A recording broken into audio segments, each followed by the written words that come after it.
நூத்துக்கணக்கான letters வந்துகிட்டே இருக்கு. எதுக்கும் நம்ம கம்ப்யூட்டர் ஃபீட் பண்ணி வை. கம்ப்யூட்டரா? இமெயில், இன்டர்நெட் எல்லா வசதியும் இங்க இருக்கு. ஓ, ஆமா. உங்களுடைய சைட் அட்ரஸ் என்ன? www.shoot.com மாரப்பன்.com www.marappan.com. Okay okay. உங்களை பார்க்க இன்னொரு தூதர் அப்பாயின்மெண்ட் கேட்டிருக்கிறார். இன்னொரு தூதுவரா? நான் வேற யாரையும் கடத்தலையே. பாஸ், இவர் வெளிநாட்டு தூதர், ஆப்கானிஸ்தான்ல இருந்து வந்திருக்கிறார். உங்களை மரியாதை நிமித்தமா சந்திக்கணுமா? ஏங்க, இந்தியன் ஏர்லைன்ஸ் பிளேனை காட்மாண்டுல இருந்து நீங்க தான் கடத்துக்கு ஐடியா கொடுத்தீங்களா? அது சீக்ரெட். Okay okay. விஷயத்துக்கு வருவோம். நான் வந்தனாவை விடுவிக்கிறேன்னா என்னோட நிபந்தனைகளை நீங்க நிறைவேற்றணும். என்ன நிபந்தனை? தம்பிகளா, கேசட் ஆன் பண்ணுங்க. கேசட் இல்லாம நீங்க பேசவே மாட்டீங்களா?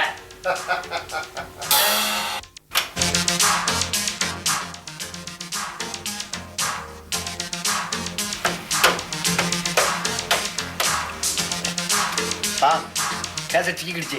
இப்படிதான் அடிக்கடி ரிப்பேர் ஆயிடுது. பேசாம நீங்க ஒரு ரெக்கார்டிங் தியேட்டர் கட்டிக்கங்க, அதான் நல்லது. கரெக்ட். எனக்கு ஒரு ரெக்கார்டிங் தியேட்டர் கட்டி கொடுக்கணும். இதுதான் நிபந்தனை நம்பர் 1. நிபந்தனை நம்பர் 2, தமிழ்நாட்டோட அடிப்படை பிரச்சனை தீர்க்க தமிழ்நாடு முழுசும் ஓட விடணும். ஓ, அது நயாகராயா? நிபந்தனை நம்பர் 3, எங்க தமிழ் மொழியை உலக மொழியை ஏத்துக்கிட்டு வாஷிங்டன்ல ஆப்ரஹாம் லிங்கன் சிலைக்கு பக்கத்துல பாரதியார் சிலை வைக்கணும். சரி, இப்ப நீங்க சொல்றதுக்காக பாரதியார் சிலையை அமெரிக்கால வைக்கலாம். வந்தனாவை விடுவிச்சதுக்கு அப்புறம் லோக்கல் ஆளுங்க அந்த சிலையை உடைச்சிட்டாங்கன்னா நாங்க இன்னொருத்தர் கடத்துவோம். எங்க இப்படி ஒவ்வொருத்தரா கடத்திக்கிட்டே இருந்தாங்க அரசாங்கம் சும்மா விட்டுருமா?